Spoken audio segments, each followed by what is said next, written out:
Halo, perkenalkan, aku Clarissa Intan Magistika. Aku dari TRO 23 dengan NIM akhir 079. Di sini aku akan mempresentasikan tugas mata kuliah Sistem Pengendali Elektrik. Di sini aku dari kelompok 5. Konsep dasar motor. Motor listrik merupakan perangkat elektromekanik yang berfungsi mengubah energi listrik menjadi energi mekanik. Prinsip kerja motor didasarkan pada hukum elektromagnetisme, di mana aliran arus listrik melalui sistem konduktor dalam medan magnet akan menghasilkan gaya Lorentz. Gaya ini menimbulkan torsi pada rotor sehingga motor dapat berputar secara kontinu. Hubungan antara arus, medan magnet, dan torsi bersifat langsung, yakni peningkatan arus akan memperkuat medan magnet yang pada alirannya meningkatkan besarnya torsi yang dihasilkan. Di sini ada hubungan antara arus, medan magnet, dan torsi bersifat proporsional. Semakin besar arus yang dialirkan, pada kumparan, maka semakin kuat pula medan magnet yang dihasilkan.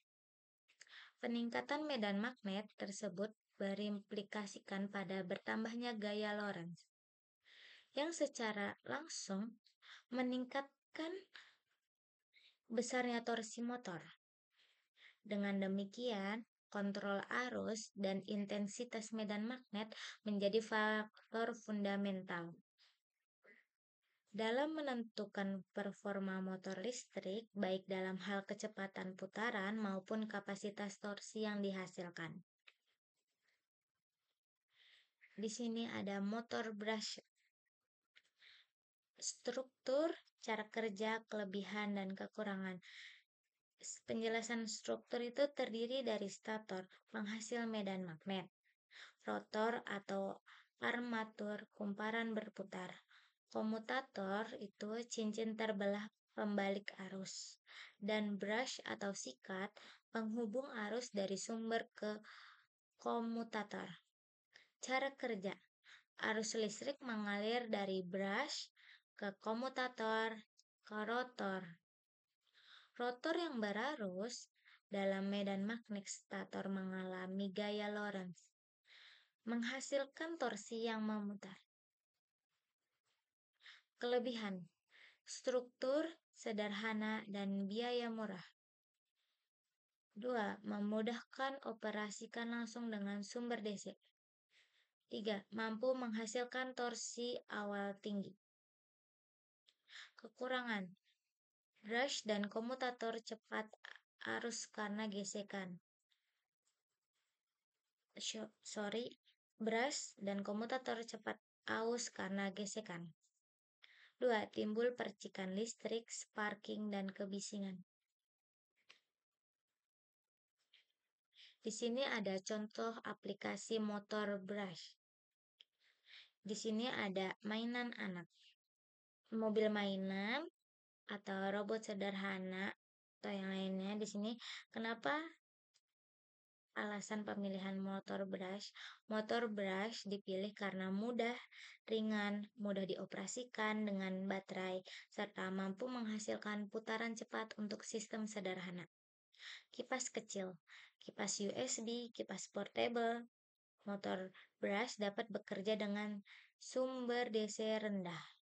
Konstruksinya sederhana dan cukup efisien untuk menghasilkan aliran udara pada perangkat berdaya kecil. Lanjut, ada peralatan rumah tangga, yaitu mixer, box mini, alat cukur rambut.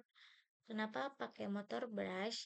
Karena memberikan torsi awal tinggi, respon cepat, serta biaya produksi rendah sesuai dengan kebutuhan perangkat rumah tangga skala kecil.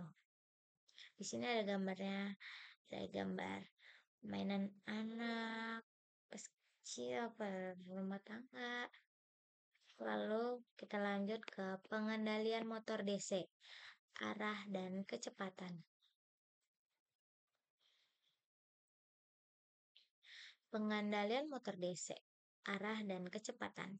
Motor DC adalah komponen fundamental dalam banyak aplikasi elektronika, mulai dari robotika sederhana hingga sistem otomasi yang kompleks. Pemahaman mengenai bagaimana mengontrol motor-motor ini secara presisi adalah kunci untuk merancang dan membangun sistem yang efisien dan responsif. Ini adalah dasar-dasar motor DC.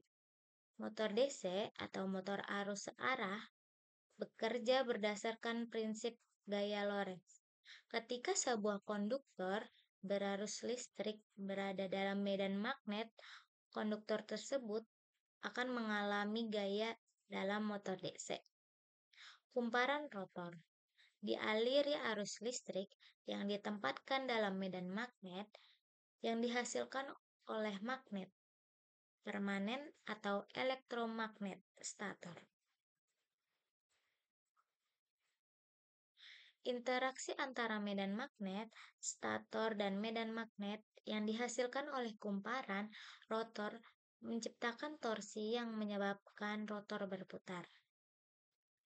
Komutator dan sikat adalah komponen krusial yang memastikan arus mengalir ke kumparan rotor secara bergantian sehingga torsi yang dihasilkan selalu searah dan motor dapat berputar secara kontinu.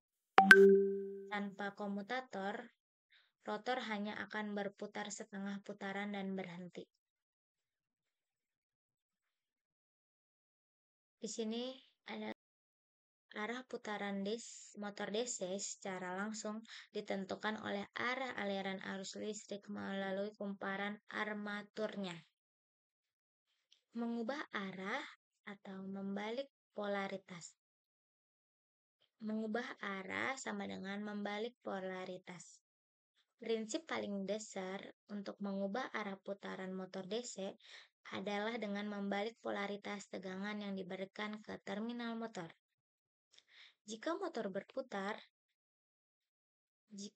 berputar searah jarum jam saat terminal positif dihubungkan ke VCC dan negatif ke ground, maka ia akan berputar berlawanan arah jarum jam jika polaritas dibalik positif ke ground, negatif ke VCC. Secara sederhana, Anda dapat menggunakan skala double pole, double throw, DP-DT untuk membalikkan sambungan. Namun, dalam aplikasi yang memerlukan kontrol otomatis melalui microcontroller, circuit H-bridge menjadi solusi yang lebih praktis dan efisien. Di sini ada kontrol kecepatan atau PWM. Selain arah kecepatan putaran motor DC, juga merupakan aspek krusial yang perlu dikendalikan. Salah satu metode paling umum dan efektif untuk mengatur kecepatan motor adalah dengan menggunakan PWM. Apa itu PWM? PWM adalah teknik untuk mengatur daya rata-rata yang dikirim ke beban listrik dengan kecepatan menghidupkan dan mematikan sinyal.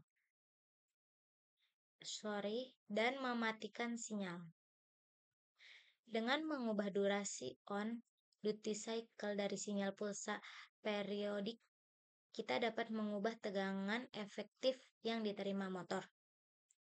Gimana sih cara kerjanya PWM?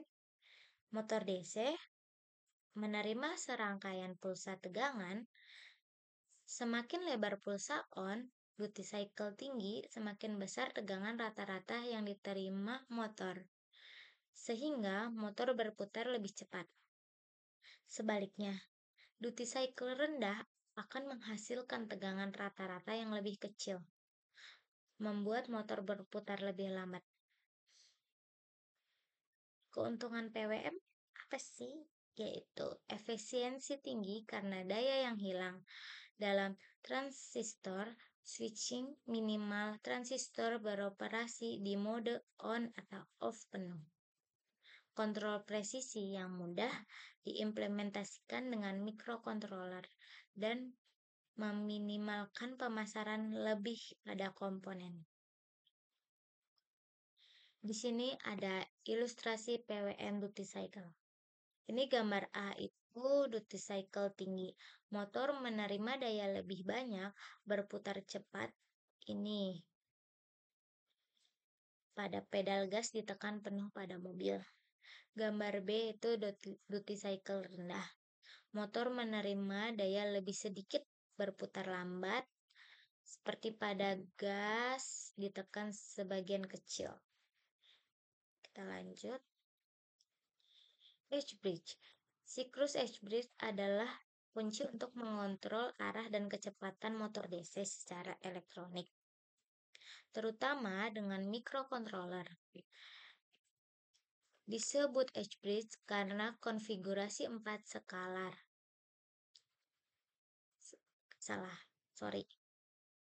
Karena konfigurasi 4 saklar. Biasanya transistor yang membentuk huruf H di sekitar motor.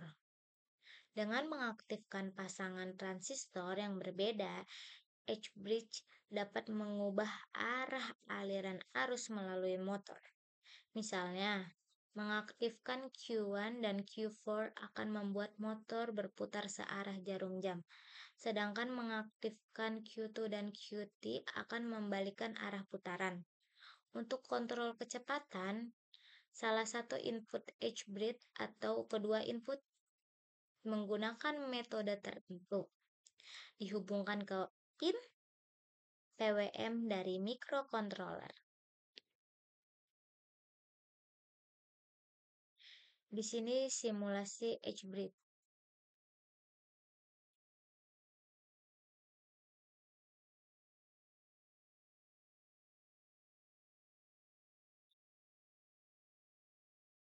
Sorry.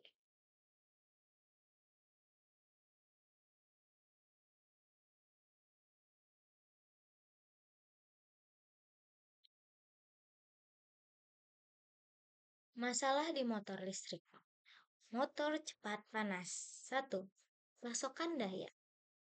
Tegangan terlalu tinggi, arus berlebih dan panas.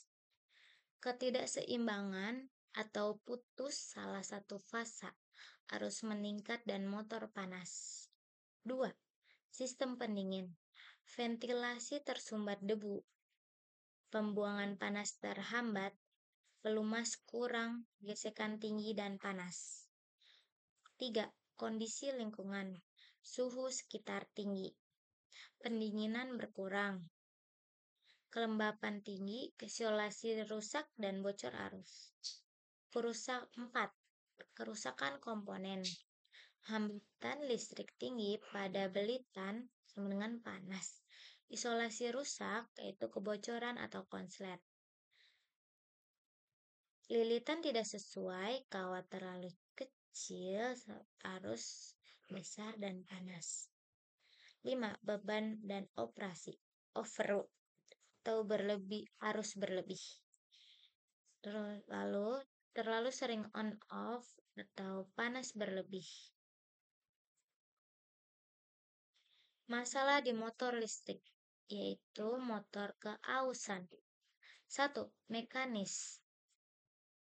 Misaligmen, poros tidak sejajar, atau beban dan keausan berlebih. Getaran sama dengan karena ketidakselarasan atau ketidakseimbangan atau merusak bantal dan komponen. Lalu, bantal rusak sama dengan gesekan tinggi atau pelumas kurang, yaitu getar dan kebisingan. 2. Lingkungan. Kontaminasi sama dengan debu atau kotoran masuk, yaitu gesekan dan keausan cepat.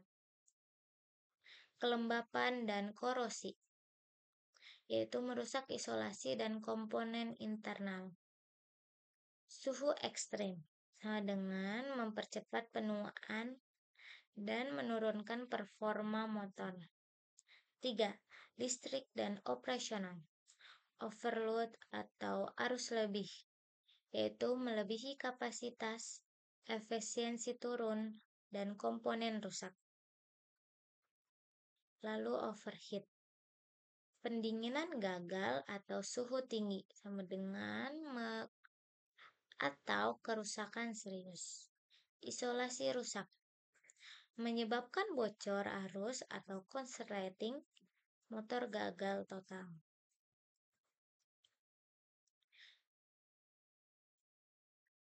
Masalah di motor listrik.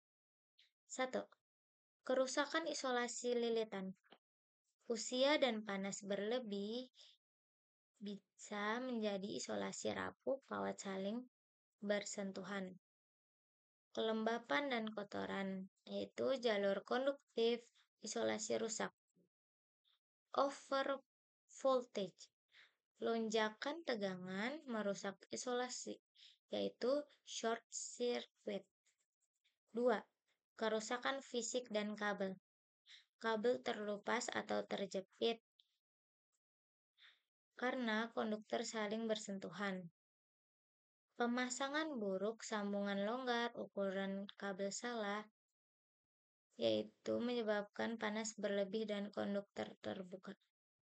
Faktor lingkungan dan operasional. Overload, panas berlebih, isolasi cepat rusak. Kontaminasi, pendinginan terhambat, isolasi melemah. Kualitas daya buruk, ketidakseimbangan tegangan, arus tidak seimbang, merusak lilitan.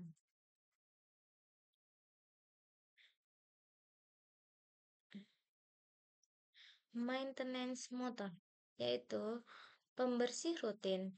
Bersihkan sirip pendingin dan ventilasi dengan sikat atau udara bertekanan.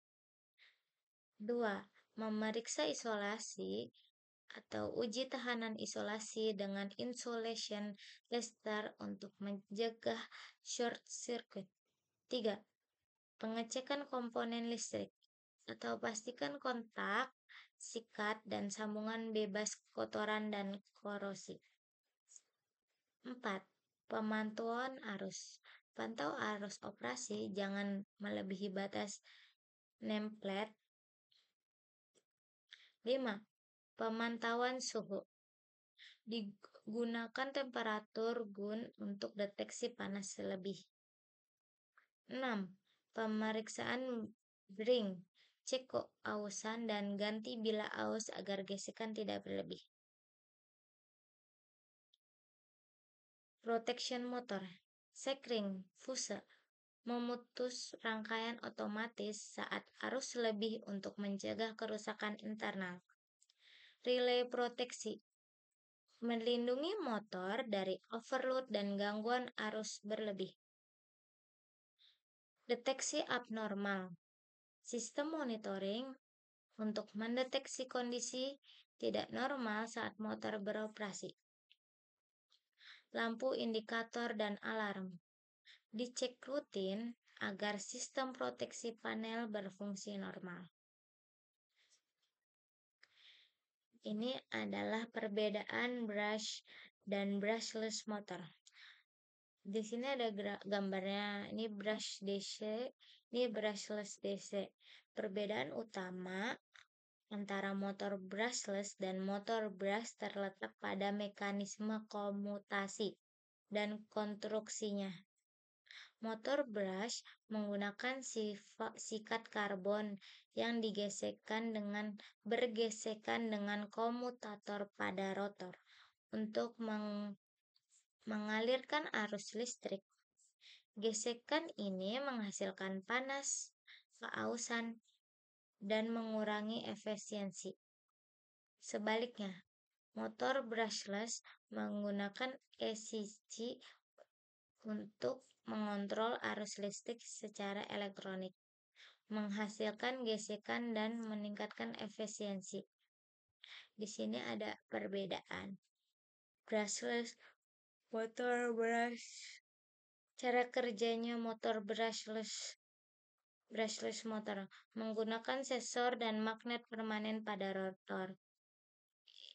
Ini kalau brush motor menggunakan kontak langsung antara sikat dan komutator.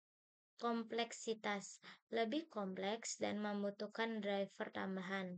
Brush lebih sederhana dan mudah dipasang. Harga brushless lebih mahal, brush lebih terjangkau. Kinerja lebih baik, lebih efisien, dan lebih awet. Tidak, kalau brush tidak memberikan torsi yang tinggi pada putaran rendah. Suara lebih tenang, brush lebih bising. Getaran lebih sedikit brushless, lebih banyak brush. Perawatan tidak memerlukan perawatan rutin, yaitu brushless motor tidak memerlukan perawatan rutin. Brush membutuhkan perawatan rutin. Ini brushless motor dan komunitasi. Motor brushless DC adalah jenis motor listrik yang menggunakan arus arah untuk menghasilkan gerakan mekanis. Namun berbeda dengan motor DC konvensional. Motor ini tidak menggunakan sikat brush. Motor ini menggunakan sistem elektronik untuk mengontrol aliran arus hingga menghasilkan kebutuhan akan singkat dengan tidak adanya sakit. Motor BLDC lebih efisien meminimalkan keausan komponen dan menghasilkan performa yang lebih kalian serta tahan lama. Konstruksi motor BLDC melibatkan dua komponen utama, yaitu stator dan rotor. Stator terdiri dari kumparan yang membangkitkan medan magnet saat aliran arus listrik, sementara itu rotor terdiri dari medan magnet permanen yang berputar mengikuti perubahan medan magnet yang dihasilkan oleh stator. Di sini ada prinsip brushless. Motor brushless direct current bekerja dengan prinsip dasar komunikasi elektronik untuk mengatur aliran arus ke belitan stator. Berikut adalah cara kerja motor BLDC. 1. Gulungan stator dan sirkuit kontrol. Gulungan stator motor BLDC terhubung sirkuit kontrol yang bisa berupa sirkuit switching, terindikasi atau sirkuit inverter. Sirkuit kontrol bertanggung jawab memberikan energi pada belitan stator yang sesuai pada waktu yang tepat, mengikuti pola yang berputar di sekitar stator. 2. Interaksi antara rotor dan stator. Rotor motor BLDC dilengkapi dengan magnet permanen. Ketika belitan stator diberi energi elektromagnet, dihasilkan mencoba untuk menyelaraskan dengan magnet permanen pada rotor. Begitu saja elektromagnet berikutnya diberi energi. Proses ini merupakan terus berulang secara berurutan, mendorong rotor untuk terus berputar. Selanjutnya ada prinsip brushless motor. Masih prinsip brushless motor. Ini yang ketiga. Komunitasi elektronik, yaitu komunitasi atau perubahan arah aliran arus ke balitan stator dilakukan secara elektronik oleh sirkuit kontrol. Ini berbeda dengan motor DC konvensional yang menggunakan komutator dan sikat untuk melakukan komunikasi mekanis. Kemudian elektronik membuat motor BLDC lebih efisien dan kurang rentan terhadap keausan. 4. Umpan balik sensor. Ini opsional. Berapa motor BLDC dilengkapi dengan sensor seperti sensor Hall effect yang memberikan umpan balik posisi rotor pada sirkuit kontrol, memungkinkan controller untuk mengatur aliran arus dengan lebih cepat, meningkatkan efisiensi dan kinerja motor. Dengan menggunakan prinsip ini, motor BLDC dapat memberikan torsi yang kuat, efisiensi yang tinggi, dan dapat diatur dengan baik untuk berbagai aplikasi. Lanjut, ini ada komutasi sensor dan sensorless. Komutasi elektronik adalah proses pengalihan arus listrik secara otomatis antara kumparan stator pada motor brushless untuk mempertahankan rotasi berkelanjutan. Brushless mengendalikan sistem elektronik berupa ECS, Electronic Speed Control, untuk mengatur timing dan urutan pemberian arus ke setiap fase kumparan. Komunikasi dengan sensor Hall effect. Sistem komunikasi dengan sensor menggunakan sensor Hall effect yang ditempatkan pada jarak 120 derajat listrik untuk mendeteksi posisi magnet rotor secara real time. 3 sensor Hall memberikan kombinasi sinyal digital yang memungkinkan ESC menentukan posisi rotor dengan akurat. Metode ini memberikan kontrol presisi tinggi dengan kemampuan start torsi maksimal dari posisi diam, namun memerlukan kabel tambahan dan biaya yang lebih tinggi. Di sini ada komutasi sensorless, prinsip back EMF. EMF. Komunikasi sensorless memanfaatkan back EMF, gaya gerakan listrik balik yang dihasilkan oleh rotor yang berputar sebagai indikator posisi. ESC mendeteksi titik zero crossing dari sinyal back EMF pada kumparan yang tidak dialiri untuk menentukan timing komunikasi yang tepat. Metode ini tidak memerlukan sensor eksternal, sehingga lebih ekonomis dan memiliki struktur yang lebih sederhana. Di sini ada pengaruh PWM. Pengaruh PWM adalah terhadap performa dan efisiensi motor brushless sangat signifikan karena PWM adalah metode utama untuk mengendalikan kecepatan dan torsi motor brushless DC. Bawah ini adalah penjelasannya. 1. Pengaruh PWM terhadap performa motor brushless. Kontrol kecepatan presisi, respons dinamis dan kecepatan, kurangan panas dan kerusakan. 2. Pengaruh PWM terhadap efisiensi motor brushless, efisiensi energi yang lebih baik, bagian daya, pengaruh frekuensi PWM. PWM sangat berperan dalam mengoptimalkan performa dan efisiensi motor brushless dengan memberikan kontrol kecepatan yang presisi, respon cepat, dan pengaturan daya yang efisien. Pemilihan parameter PWM yang tepat, duty cycle, dan frekuensi sangat penting untuk mendapatkan hasil yang terbaik dari motor brushless. Di sini ada kontrol listrik kelanjutan.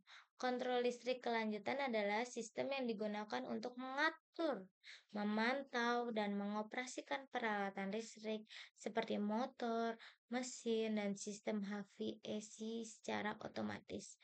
Barangkali melibatkan panel kontrol, sensor, dan perangkat lunak seperti SCADA untuk menganalisis data pemantauan jarak jauh. Sistem ini memungkinkan kontrol presisi terhadap parameter motor, suhu, dan aliran udara, serta menyediakan fitur keamanan dan perlindungan dari gangguan listrik. Transformasi Clarke dan Park.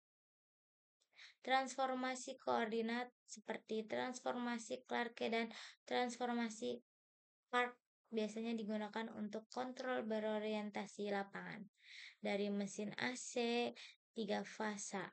Transformasi Clarke merupakan komponen domain waktu dari sistem 3 fasa dalam bingkai ABC menjadi 2 komponen dalam bingkai. Transformasi Park merubah 2 komponen dalam bidang menjadi bangkai referensi berputar ortogonal. Menerapkan kedua transformasi ini secara berurutan menyederhanakan perhitungan dengan mengubah bentuk gelombang arus dan tegangan AC menjadi sinyal DC. Di sini adalah gambar atas itu komponen domain waktu dari sistem 3 fasa. Yang di bawah menghasilkan sinyal untuk transformasi Clarke. Di sini mengapa arus sinusoidal harus optimal?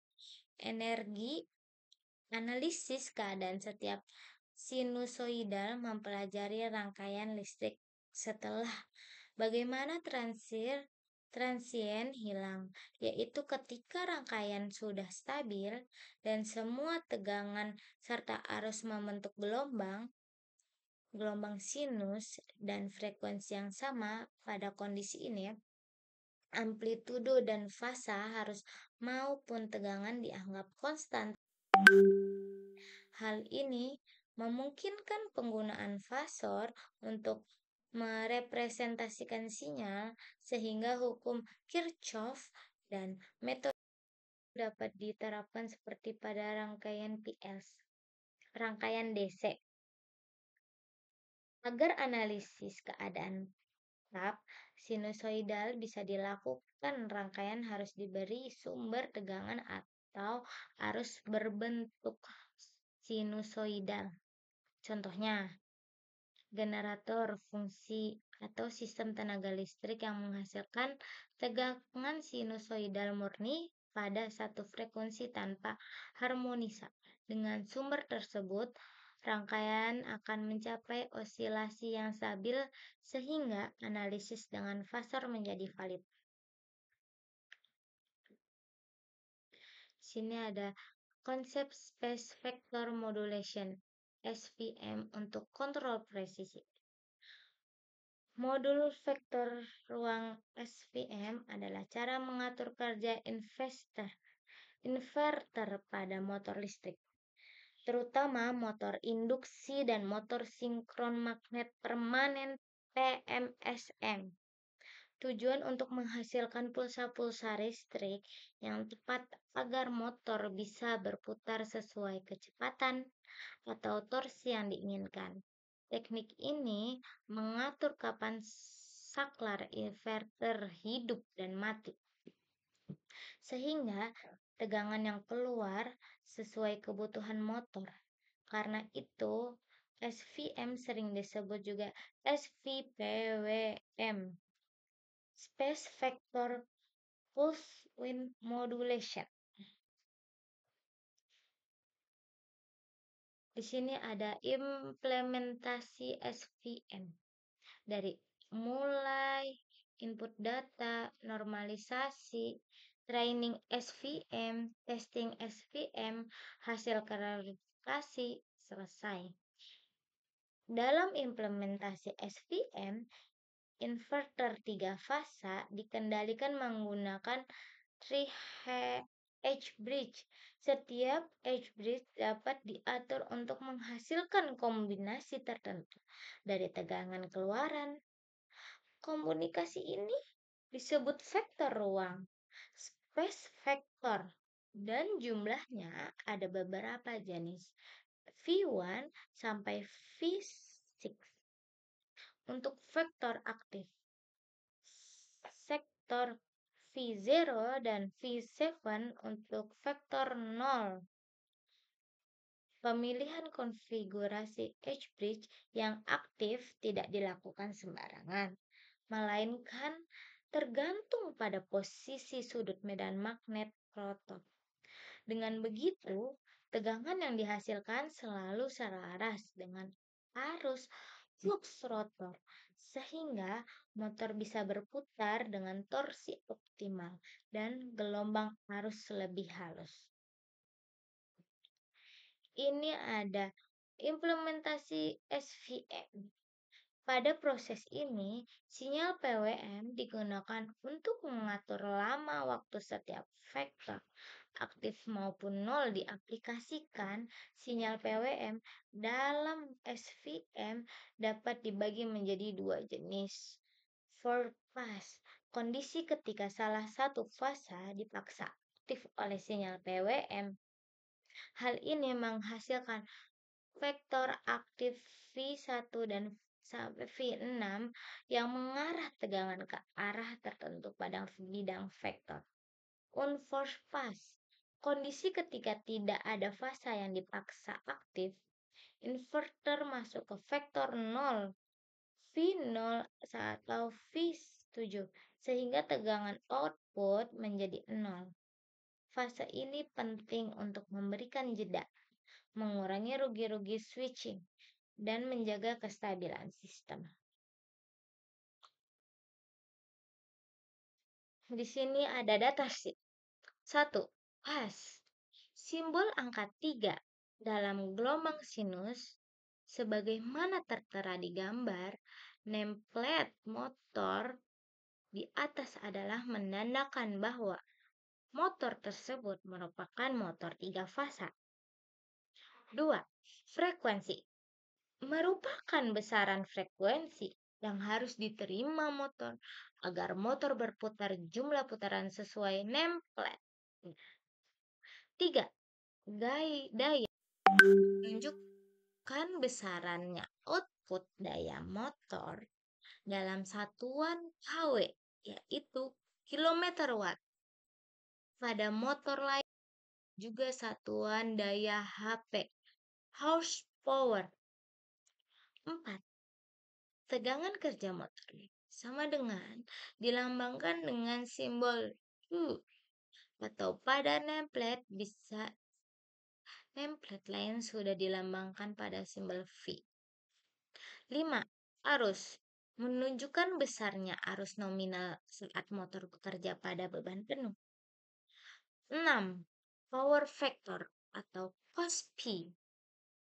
Power factor atau cos P yang tertulis pada nameplate merupakan power factor yang didapat pada tes motor pada beban penuh. 7. Efisiensi menunjukkan nilai perbandingan antara daya output terhadap daya input. Dinyatakan dalam persen. 8. Putaran per menit atau RPM menunjukkan jumlah putaran motor per menit pada saat motor bekerja normal. 9. Kelas isolasi menunjukkan klarifikasi standar toleransi thermal dari isolasi belitan motor. Lanjut. Di sini ada custom servo motor. Di sini ada gambarnya. Di sini ada feedback control of a DC server motor. Kontrol servo dengan feedback loop atau umpan balik PID digunakan untuk mengendalikan posisi atau kecepatan motor servo secara akurat dan stabil dengan membandingkan nilai yang diinginkan, yaitu set point dengan nilai aktual dari sensor dan melakukan koreksi melalui 3 komponen yaitu proporsional, integral, dan derivatif. Loop PID menyesuaikan keluaran sistem berdasarkan kesalahan saat ini. Akumulasi kesalahan di masa lalu dan prediksi kesalahan di masa depan untuk mencapai performa yang diinginkan seperti kecepatan respon yang baik, overshoot minimal dan tidak ada kesalahan kondisi tunak, sorry. Kita lanjut. Di sini ada braking. Regenerative braking adalah sistem pengereman yang memungkinkan energi kinetik dari roda yang berputar dikonversi kembali menjadi energi listrik dan disimpan di baterai. Jadi, saat kita mengerem atau melepas gas, motor listrik berubah fungsi menjadi generator yang menggunakan baterai. Teknologi ini tidak hanya membantu menghemat energi, tapi merupakan mengurangi keausan rem mekanis. Kesimpulannya yaitu regenerative braking adalah teknologi yang membuat motor listrik lebih efisien dan mengubah energi pengereman menjadi listrik yang biasanya digunakan kembali. Sistem ini membantu menghemat energi, memperpanjang usia rem, dan meningkatkan jarak tempuh kendaraan. Meski tidak bisa menggantikan rem konvensional sepenuhnya, teknologi ini jelas merupakan langkah maju dalam dunia kendaraan listrik. Di sini ada gambarnya, bisa dilihat regenerative brakes. Kita lanjut ya. Nah, sudah sampai di ujung materi nih. Di sini ada kesimpulan nih. Nah, nih kesimpulannya dari materi-materi sebelumnya, yaitu materi ini kita membahas konsep dasar dan pengendalian motor listrik, meliputi motor DC, brush dan brushless. Motor mengubah energi listrik menjadi energi mekanik melalui interaksi medan magnet dan arus listrik yang menghasilkan gaya Lorentz. Motor DC brush menggunakan komutator mekanis. Sedangkan motor brushless mengendalikan komutasi elektronik yang lebih efisien dan tahan lama. Teknik kontrol utama meliputi pembalikan polaritas untuk arah putaran PWM untuk mengatur kecepatan, serta penggunaan H-bridge, perawatan rutin sistem proteksi, dan pemantauan parameter operasi diperlukan untuk menjaga kinerja motor. Teknologi lanjutan seperti SCADA, transformasi Clarke dan PARC, serta space vector modulation, kemungkinan kontrol presisi pada sistem motor 3 fasa. Selain itu, penerapan PID untuk kontrol servo dan regenerative braking meningkatkan efisiensi energi keandalan sistem. Cukup sekian penjelasan PPT dariku. Thanks for watching this video. Don't forget to subscribe and like. Sebelumnya, saya mohon maaf jika penjelasan saya kurang jelas. Tetapi untuk materi ini saya baru bisa menjelaskan seperti itu. Sebelumnya mohon maaf jika ada kesalahan kata. Terima kasih.